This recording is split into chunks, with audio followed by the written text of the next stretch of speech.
World Sport. I'm Alex Thomas, live from outside the England Cricket Team Hotel.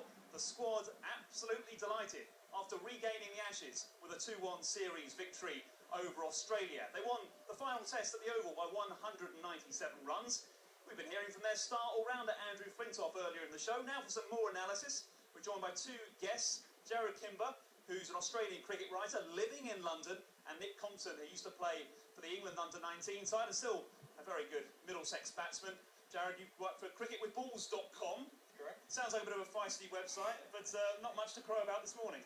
No, not at all. I think most of us are still hungover, to be honest. I left about 2 minutes after the game, and about an hour later I drank 3 pints. So I think that's how most Australians dealt with it, to be honest. Is that one of the beauty of the Ashes, that win or lose, both sides can enjoy a bit of a banter and a drink afterwards? Look, it was great. We were in the pub and I was talking to a few of the English people, and in the pub they were clapping Ricky Ponting when he came on to give his speech. So it was a great feeling. It's just I didn't quite want to be with 25,000 screaming English people. A couple of hundred in the pub was okay. And you moved to London about a year ago, yeah. Presumably just in time to see your side retain the Ashes, but you got it all wrong, didn't you? Well, I didn't move here for that. I moved here to become a cricket writer, and thought, well, when the Ashes is coming up, there's no better time to come to London, is there?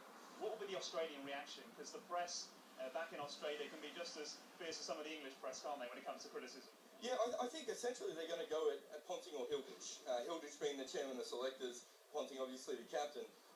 It's too early to say which direction they're going to go. And they might go at both of them, to be honest. But I think one or the other is going to get savaged. The selection of this squad was fairly poor. Ponting did a better job than he has done in other series, but that last day at Cardiff is going to stick in a lot of people's minds, and I think that people are ready to turn on him already.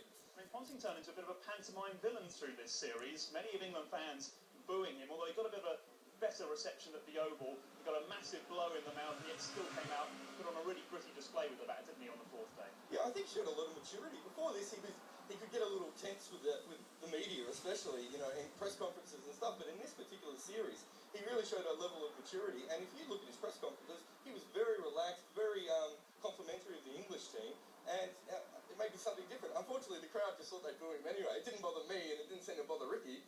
But there are obviously people, especially in the English media, who weren't too happy about that. Well, Jared, thank you. I want to stick with Australia, but ask Nick a question. Australia have dropped from first to fourth in the World Test rankings. The first time since 2003 they haven't been top dogs in World Test cricket. I mean, that's quite surprising, isn't it? We got so used for the best part of 2 decades to seeing Australia as the best cricketing side in the world. Well, yes, for sure, Alex. I mean, if you look at the history of Test cricket, you've had a lot of strong teams come and go, and I think when you lose players like Warne, McGrath, Langer, Hayden, you're going to have a natural slump, and I think that's where Australia are at the moment. I think they've got to look at their academies and look at the structure of their domestic cricket, because they're going to have to try and produce some good cricketers to come back into the team. At the moment, I think it shows how healthy Test cricket is at the moment, isn't it? I mean, 1, 2 and 3, 4, there's not much between them.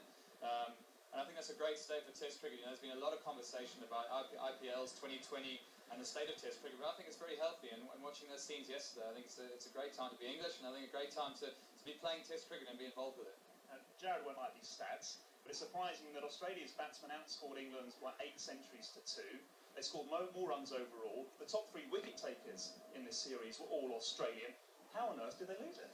Well, I think stats are important in cricket, but I think at the same time, if you look at those 800s, 4 of them were scored at Cardiff in the first test, and the other 2 were scored at Edgbaston, saving the test match. So that leaves it sort of 2 all, really, and 2 important hundreds. I think, and that sort of shows a different story in many ways. And I think, the great thing about England over the past couple of years is that they've learned how to win games. In the past, they've learned how to lose games, and they've done that quite well. But at the moment, Andrew Strauss seems a very levelled individual, and he seems to be leading very well from the front, and I think that's made a huge difference.